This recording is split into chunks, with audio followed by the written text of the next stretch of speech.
اس ملک اس معاشرے میں رہنے کے لیے سروائیو کرنے کے لیے سب سے پہلا اصول سیکھ لیجئے، وہ یہ ہے کہ آپ کا دل اور گردہ بہت بڑا ہونا چاہیے۔ وائس چانسلر صاحب سیٹ پہ بیٹھے ہیں، یہ وی سی ہیں، ان کے کتنے ایسے کلیگ ہوں گے وہ روز روتے ہوں گے یہ وی سی کیوں ہے؟ آپ ترقی کر جاتے ہیں، آپ ترقی کرنے کے بعد آپ سے لوگ خائف ہو جائیں گے۔ اس معاشرے میں آپ طے کر لیجئے جب بھی آپ تھوڑے سے نمایاں اور غیر معمولی ہوں گے، سب سے پہلی چیز جس کا سامنا آپ کو کرنا پڑے گا وہ حسد ہے۔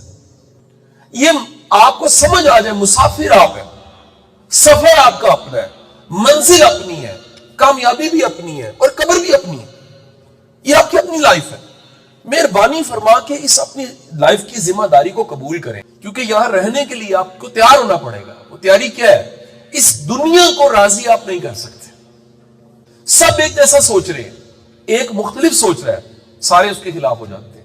یہ عدم برداشت آپ کا سب سے بڑا مسئلہ ہے، اتنا بڑا مسئلہ ہے کہ ہم اپنے سے مختلف کو برداشت ہی نہیں کرنا چاہتے۔ میری آپ سب سے گزارش ہے کہ اس معاشرے میں رہنے کے لیے تیار ہو جائیے کہ آپ کو ہر چیز نہیں سننی،